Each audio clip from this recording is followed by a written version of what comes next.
Examination hall at Government Secondary School Namnai in Gassol local government area of Taraba State has collapsed, trapping many candidates writing West African Senior School Certificate examination. ATN gathered that the building caved in following heavy rainfall and windstorm that occurred on Wednesday. According to a witness, the students, along with teachers, court members, and external supervisors, were rescued by local residents who responded swiftly to the incident. Several students, both male and female, sustained varying degrees of injuries, with some reportedly suffering fractures to their limbs. The victims are currently receiving treatment at a nearby primary health care center in the town, a resident disclosed.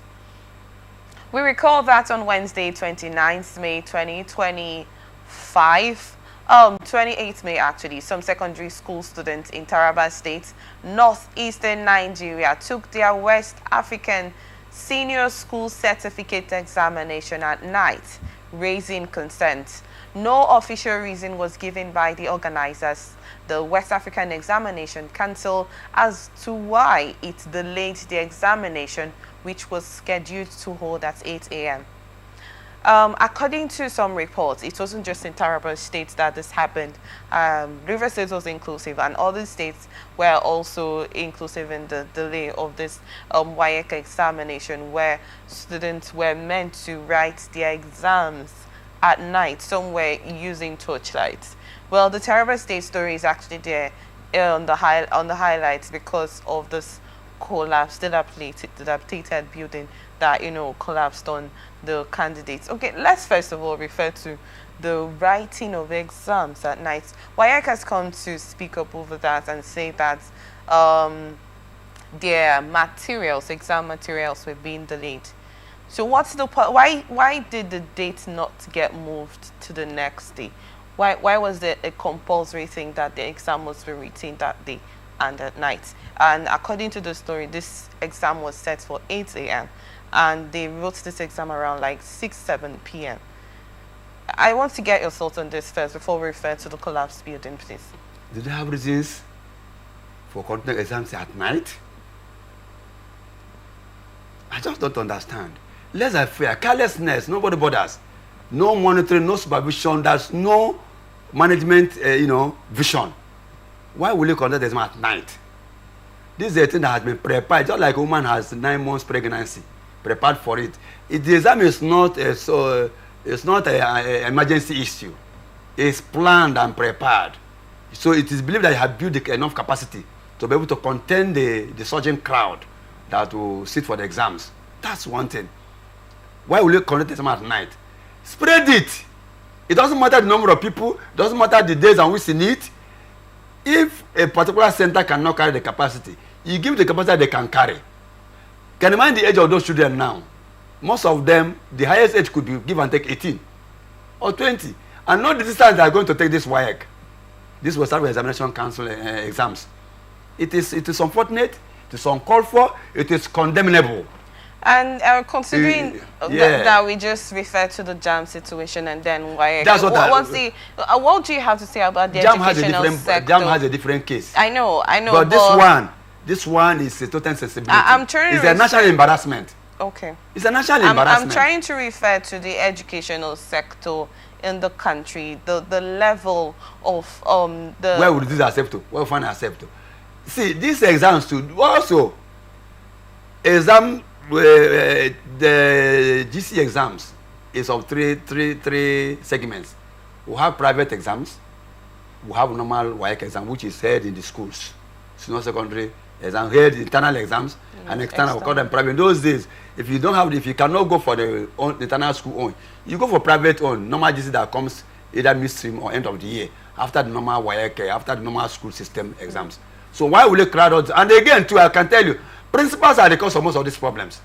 They've registered the schools. Even those who are outside the school, they pull them to their school. The same corruption we are facing. How do you mean principals are involved? Let me tell you. Okay. The courage of their school is there. It will shock you that a school that has hundreds of students to sit for exams, the next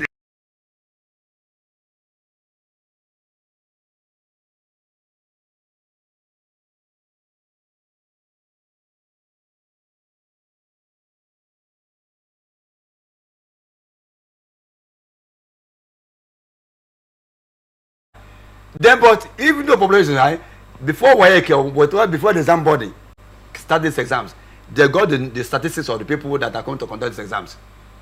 Then you spread it. Something that will take you one day, it can move to 3 days to ensure that the time is kept. To ensure that everybody is covered. You don't clamp everybody at the same time. You may not even have the personnel to supervise the exams. So, what I should suggest, one, they should investigate. There should be investigative panel. The government should set up an investigation why this should happen at night, because there is danger in it. Even there's some of them were there up to 1 a.m.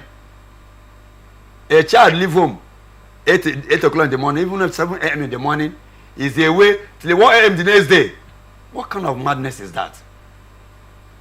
That set of people, the government should set up a very high-powered investigation to know why it should be so. Is it from the resources? Is it a task of personnel? Is it a facility? Why? You can't tell me this cliches again. You cannot tell me that. That you cannot move examination materials to the center as at when do. Is it elections where people will delay to create rig? Did they want to rig exams? So long as I'm concerned, it is uncalled for. It's unfortunate. That set of people should be looked into. Okay? It's very, very important to look at it in different dimensions. Schools where they registered, what is the current capacity? From day one, how many of them are in SS3 to write exams?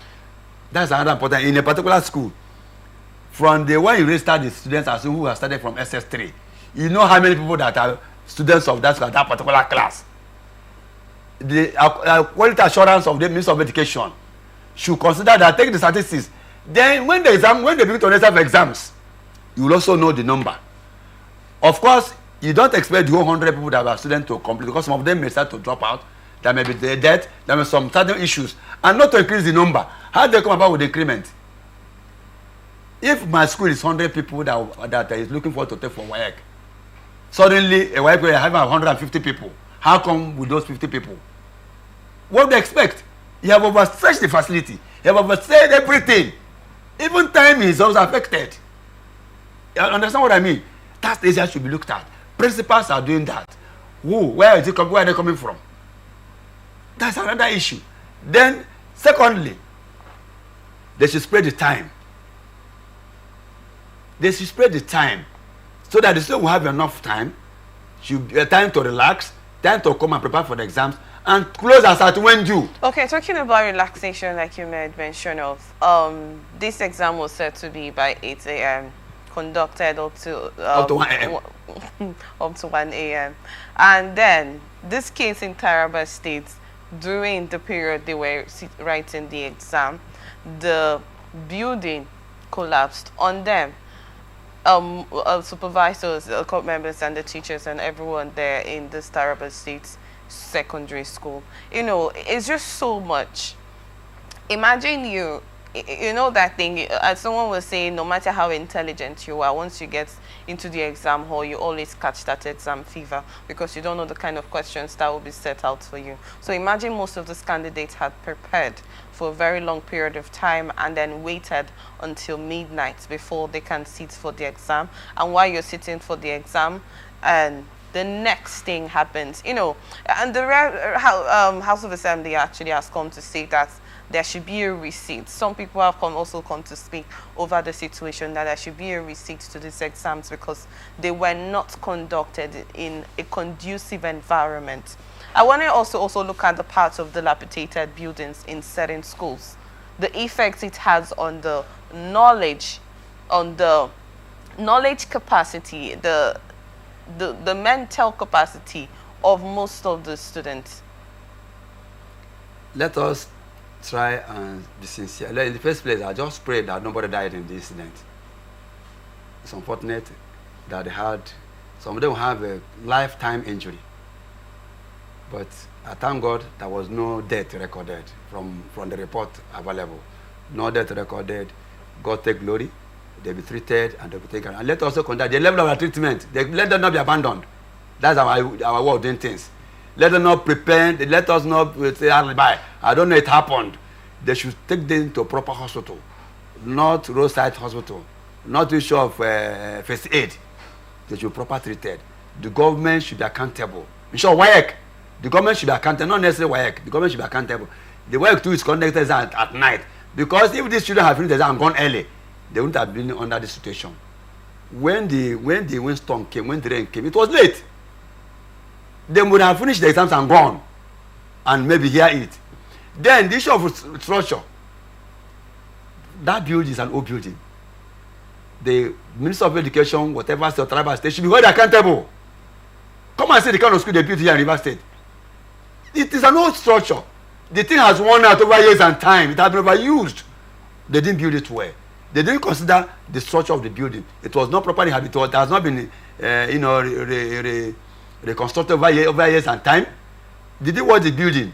These are old building. The structure, whatever material they used to build that building has overstayed over years. It has lost the quality of a structure. It's a death trap. So when the storm came, it took the building away. It's unfortunate that people were taking exams when it happened, and it collapsed on them.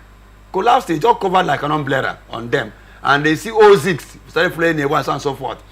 It's unfortunate. If it were properly structured, if there were proper some buildings, it wouldn't have happened that way. Go across some states, so to say River State has one of the first primary school buildings. Some school buildings, I would say that at least, if it's not the whole of River State, over 70% of River State buildings across the state are superb, is world class, are world class. So Taraba State government is the spirit of abandonment. They didn't want to, they are not interested. Who knows whether there are seats in that school? So the project that collapsed, the Taraba State government should be held accountable. So if anything happened to those children, they should also be held accountable. So the building collapsed because the building has worn out. It has overstayed over years and time.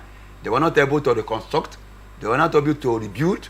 They were not able to look at the quality of the structure over time. So it is failure on the part of the government. All right. Well, still... It let also serve as a lesson. A lesson to what? To the government, to ensure that school buildings are properly built. Look at the world and go to state of the art school building. That's where you create knowledge. You don't just put bacha anywhere, or tent is even better. Well classified tent is even better than the kind of building you see in schools now. You have not taken thought to part of some countries now. Sorry to see, if you are moving from River State here to Reche to Abia Imo, you see some building after River State, some old buildings. Even Akwa Ibom, I've moved around this country and discovered that people they are not interested in building good school structures. It's unfortunate. Even some universities, it will shock you when you enter some universities. Don't matter what they do at the gate. When you enter inside, you know it's a certain. The structures are not quality place to learn. So the government should fall into putting those things in place. Yes. And then there should be consideration over building plans in order not to have the quantities of whatever the building plan, the engineers should go back. Is it the engineers or the government structure? If you don't raise money for the engineer, what is going to supervise? But the Minister of Education, State Minister of Education should look at it critically and address it. When budgetary comes, different budget, go around and test of those are supposed to be required. During the budget, you put it on the budget. Government can as well go into what the cost of renting budget to ensure that essential materials are counted. I think that should be declared emergency in education. That should be emergency in education. Taraba State government should do that without wasting time. They should also apologize. They should come for public apology for what happened.